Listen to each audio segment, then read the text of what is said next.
Tempt. Romance audiobooks. A safe place to explore your dreams. Chapter 1. Bianca. Fuckity fuck! I cry as I yank my hairbrush through my tangled hair. Wedding days are meant to be a cause for celebration, but so far, all this day has done is make me want to lock myself in the bathroom with a bottle of tequila. It's my own stupid fault for not double-checking my alarm last night before I passed out. I wish someone had told me how much work is involved when you're a bridesmaid. I thought all I had to do was put on the dress that my cousin Rosanna picked out and walk down the aisle and be done with it. Oh, how wrong I was. It was past midnight by the time I finished double-checking the RSVP list for all 200 guests and confirming it against the seating chart and catering choices. I don't think Rosanna even knows 200 people, but we're from a big Italian family, so everyone who's somewhat related to us automatically has a spot on the guest list. The last thing I remember before my head hitting the pillow was silently promising myself that I would get up early to steam my dress and wash my hair before heading to the Waldorf for the ceremony. If only future Bianca had a time machine. I glare at myself in the bathroom mirror, noting the dark under-eye circles. I should be leaving for the venue in 30 minutes, but looking at the state of my hair and face, it's going to take a miracle to transform myself into a somewhat presentable human in such a short amount of time. I am so fucked. Thankfully, Rosanna is pretty relaxed in terms of the bridesmaids' hair and makeup, so I tame my long brown hair into a slick-back bun, hoping it looks chic rather than greasy, and apply more natural makeup that makes the blue of my eyes pop, as that's all I have time for. As I slap on some mascara and call it a day, I head back out into the main living space of my Manhattan studio, cursing at the state of the room. It's not a very large space, so it doesn't take much for it to get out of control, but the empty pizza boxes littering the coffee table, along with discarded seating charts and clothes on every surface, makes me cringe. I'm better than this, but I put it down to wedding stress. I'm eloping when my time comes, I mutter as I wade through the countless lists of guests and registry items, searching for my dress, which I eventually find slung over the back of the couch. Shit, I completely forgot to steam it, I groan. The material is fairly forgiving, but it would look better if I could get out the huge crease down the center of the dress before I walk down the aisle. I'm going to murder past Bianca, I mutter under my breath as I toss the dress over my arm. By the time I've collected my heels and packed my dress into a garment bag and sorted another bag with overnight things, my makeup, and my trusted pair of Converse to change into later, I only have 2 minutes to get into my car and start driving across to the venue. Muttering yet more curse words in a mixture of English and Italian as I search for my keys, eventually finding them tucked under an old Chinese takeout container on the countertop, I dart out of my apartment and start taking the stairs 2 at a time. I can already feel a thin film of sweat building on my top lip and the back of my neck as I throw open the front door to the building and dart around the side to where my Mercedes is parked. Throwing my bag onto the passenger seat, I slide behind the wheel and press the start button. Nothing happens. Oh, please, don't do this to me, I moan, pressing it again. The dashboard remains dark, and the engine is yet to roar to life as I continue to press the ignition. No! I cry out, slamming my hands against the steering wheel. Pulling my phone out of my back pocket, I check the time. I am officially running behind schedule, and by the time I call for an Uber and get to the Waldorf, Rosanna will already be walking down the aisle, and I'll be on my way to the burning pits of hell for being so disorganized on the biggest day of my cousin's life. Opening up my Uber app, I quickly order a car while praying that my cousin has chosen today of all days to not be on time. I'm going to have to change in the back seat, I sigh, looking over at the green garment bag. My app says the car is 6 minutes away, so I climb out of my Mercedes, grab my things, and head around the corner to wait for my ride. The sight of the silver Prius pulling up to the curb has me sagging with relief, and I quickly climb into the back and shove a handful of 20s into the center console. The driver tries to catch them and hand them back. Ma'am, you've already paid. I'm running late to a wedding and need to change. This is to make sure you don't creep on me in the mirror. Got it? I look into the rearview mirror, letting my fiery Italian side show. The side which often makes men run for the hills. The driver's eyes widen, but he nods. Eyes on the road and we won't have a problem. I open up my garment bag and get to work. As we pull up outside the Waldorf, I'm slipping on my gold sandals and scrambling to get out of the Uber before it's even come to a complete stop. Thanks for not being a creep, I call over my shoulder as I dart across the sidewalk and head inside the hotel. The wedding is being held on the private rooftop, so I make my way across the bustling lobby toward the elevators at the far end. Throwing my bag over my shoulder, I glance up to notice the elevator doors on the left are open. Wait! I cry as I note a tall man in a black suit step into the elevator. I bend down and slip off my gold heels, grabbing them in my right hand before breaking out into a run. Hold it!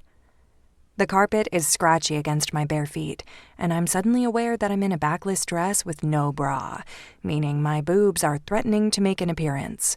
But I don't care. I need to get on the elevator. I throw my hand out and manage to stop the doors from completely closing. They spring open and I step inside, nothing short of fuming, as I glance to the dark-haired stranger leaning against the back wall. What the hell? My breathing is coming in heavy pants as I bend down to slip my shoes back on. Even in my heels, he still towers over me and is just as broad, his arms practically bursting out of his jacket sleeves. If I wasn't so exhausted or pissed off, I might have taken a second to admire him. Sorry, I'm in a hurry. He shrugs those delicious shoulders. His voice is gruff like sandpaper, and a shiver runs down my spine as he finally looks down at me with an eyebrow lifted. His perfectly styled hair is a deep, rich brown, a perfect mirror to the eyes that are boring into me with such intensity that for a moment I forget why I'm annoyed. Obviously, so am I huff, folding my arms across my chest and looking away before my cheeks have a chance to turn beetroot. I lean forward and press the button for the rooftop terrace, despite it already being lit. You're here for the wedding, I assume? I nod, keeping my eyes forward, though I can feel his stare burning into my skin. Bride or groom? Bride, I mutter, still annoyed. You? Groom. I can't help but glance back up at him, and he grins, a dimple appearing in his right cheek, softening his stone-like features. He leans against the wall of the elevator and looks at me with a smirk. Maybe later, you'll let me buy you a drink? It's an open bar. He chuckles. Ouch. Besides, I'll likely be busy with all my bridesmaid duties. His eyebrows lift again as he glances down at my dress. This time, I can't stop my cheeks from burning as he eyes the gold silk gown that clings to every curve of my body and complements my tanned skin and mahogany hair. You're a bridesmaid. The bride is my cousin. Is that so? He rolls his lower lip between his teeth. My eyes fall to his full lips, and the air leaves my lungs as I watch as his tongue darts out to moisten them. I swallow, my throat feeling thick. Are you family, or... I let my question trail off, partly due to the fact that my brain seems to be malfunctioning from being in such close quarters with a man of his size and looks. Yes, the groom and I are very... close.